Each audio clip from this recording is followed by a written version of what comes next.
Hello tanks and tankettes, and welcome to a viewer replay featuring the newly-ish released, well no it is the newly released, Emil 1951. This is the mystery tank that they teased us with for so long, with the frontline mode as the reward of that if you played it enough. And I have to say, while I do like frontline mode in small doses, you can't play it in small doses if you are to have a hope of getting this tank. No, you have to spend quite a lot of time playing it, in fact, and I'm sure a lot of people have found that to be a bit of a chore, because it's basically playing the same map over and over and over and over and over, and no matter how much you like frontline mode, that's going to get boring eventually.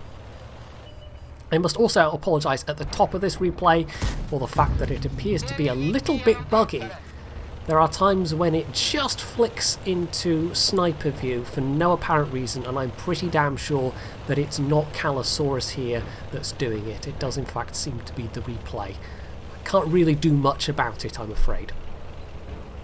So this is a Swedish tier 8 heavy tank, very similar in appearance to the Emil 1, but there are some differences. The main way to characterise it is between the firepower that both tanks have. It's the same 10.5 centimetre cannon with the same damage, the same 3-round clip, because in my head this and the other Swedish heavy still had a 4-round clip, but of course they rebalanced that a little earlier in the year. But the principal differences between them are relatively minor in that this gets slightly better burst damage, shall we say, in that it can pump the shells out a little bit quicker. The shot-to-shot time when you're emptying the clip is a little faster. It's something like 3 seconds for the Emil 1 and 2.75 seconds for this. So yeah, it's not a big difference, but there are times when that will count towards your ability to unload rounds at somebody. The other main differences are that this has lower DPM, it's got a longer overall reload, and it has slightly worse accuracy, but against that, on the positive side, it has a slightly better aim time. So it's a bit of a mixed bag. There's some pluses and negatives there. The faster aim time is certainly something that people will be that they'll find, you know, noticeable and presumably will prefer, but the DPM is definitely not great. It's rather mediocre at 1800 and something, I can't remember what it is exactly now, 1825 base DPM, and for reference the Emil 1 has just over 1960. It's not a huge gap between them, but yeah, it's not far over 1800, so that's not superb for the tier. The only other major difference between them, I think there's some minor differences in terms of armour, but I mean, when I say a major difference, it's not even that big. This is 5 kilometers an hour slower than the Emil 1, but it has a better horsepower per ton ratio. And that's basically it as far as I can tell. This is the slightly heavier tank, but they both have the same health, the same view range, the same gun depression. This has 1 degree less gun elevation. That's probably not going to be that noticeable a difference. They have the same turret traverse, I think. They have the same... no, this has actually got a slightly better turret traverse, but only by 2 degrees a second, so it's not like amazingly better. And the dispersion upon turret traverse is slightly better as well, but again, not that much better. I think the only other thing to note is that it has a big extra chunk of ammo compared to the Emil 1, 57 versus 75 shells that you can carry in this thing. And given the slowness of the reload, comparatively speaking, I think there's very little chance you'll ever run out of ammo in this somehow.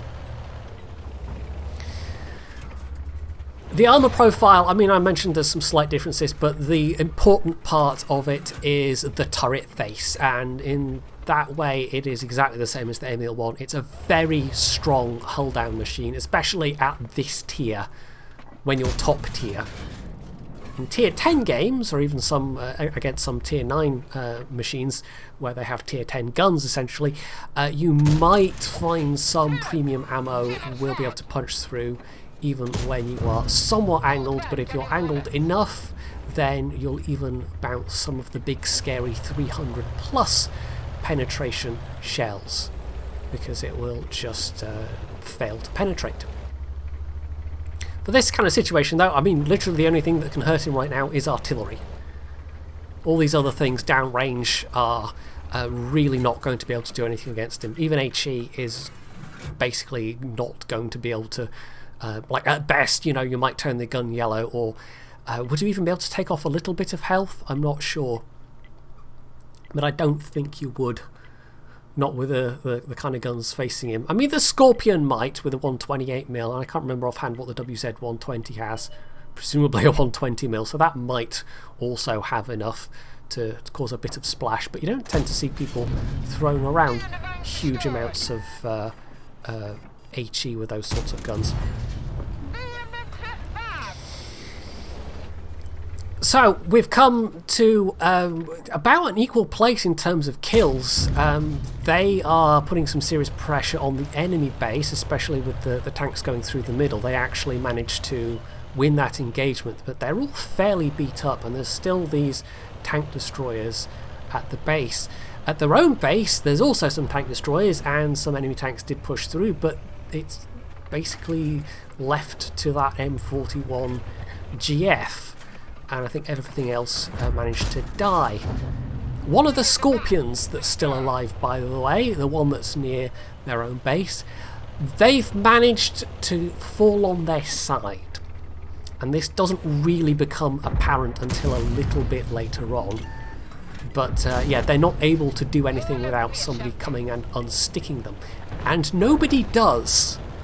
Not even the artillery, who has ample opportunity but maybe just didn't understand what was going on because maybe they didn't speak English. So they've made it through to the base. They've lost some more tanks in the process. All the tanks in the middle died, but we know mostly where everything that's left is. Well, we know where they are, or last were. So the Charioteer's just taken a big hit. The GF possibly pulled back, we don't know exactly, and artillery is... oh, there's the GF. Artillery is probably somewhere on the northern part of the map at this point. They've had ample time to move. It's very unlikely they'd still be sitting in that dip on A1, B1, but you never know. There's a possibility they might. So given that this is comparatively tight, given that one of their tanks is actually incapable of joining the fight at the moment, it might not be maybe the worst idea to try and cap this at this stage. And I say that largely because the GF is a very mobile machine. They don't have anything left that can catch up to it if they decide to go chasing around the map. What could happen though is that GF spotting the cap and giving line of sight to the surviving artillery. So that's exactly what KalloSaurus is going to take care of. Takes out the arty, who as it turns out hadn't really moved beyond where I thought they might be in A1, B1. In fact, they were actually in A1, they just weren't in that dip. And I don't think they could have had a shot from there, but still the principle held sound. If the artillery had been left to live, then the GF could have just spotted for them and could have reset all day long, or at least as long as was needed. But as it turns out, the GF, well, they did try and get to within spotting range and just shot some of their high pen HE at the Scorpion, who just took another hit there. And now we know exactly where this GF is. And there's the Charioteer. Will the snapshot pay off? And it does. He's been getting quite lucky with snapshots in this one. I don't think the gun is that well suited to it, given the aim time overall. I mean, it's still, what, 2.8 seconds versus 3? Or is it 3 versus 3.2? Yeah, it's 3 versus 3.2 for the Emil 1. So neither of them are particularly effective snapshot machines, and the slightly worse dispersion certainly counts against it. But he is obviously using the premium food consumable, and potentially this is a really good crew as well. So obviously that's all helping out. So this is 3 versus 1, and yeah, this is going to end maybe with a cap. There is time for it. This GF would have to be particularly bold to try for a reset at this point. I guess we'll see. The Lorraine at this point decides to go for a drive, maybe hoping to shotgun the GF. Or even just get to the cap. I'm not entirely sure what the artillery was thinking. They could have unstuck that Scorpion at really any stage. Instead, they're just going to give the GF an extra free kill, essentially, which was very generous of them. I'm sure that was their intention. The entire time was to let that Black Dog get that bit of extra damage, get that little bit of extra, something. But in doing so, they did actually spot where the GF was, and when the GF popped up on the ridge there, well, we do in fact have a situation where the last person was killed at pretty much the same time as the cap timer went down. So even though they killed all the enemy tanks, KalloSaurus still gets an invader medal to go along with all the rest, the Top Gun and the high caliber. Unfortunately, he didn't get that last kill himself, so that was a Radley Walters denied, but nonetheless it was still a very good round. 7 kills, 1880 base XP, over 6,000 damage done, and a very comfortable ace tanker. That was not a bad performance at all. It really wasn't. And on the enemy team, it was actually that GF that managed the best score. But ultimately, I mean, the enemy team, none of them, overall, they didn't do too badly, I think.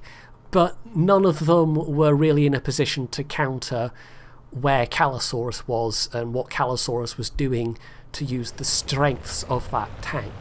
And really, you probably could have pulled off more or less the same result with, obviously, if you were getting with the proviso that you're getting the same RNG with the Emil 1.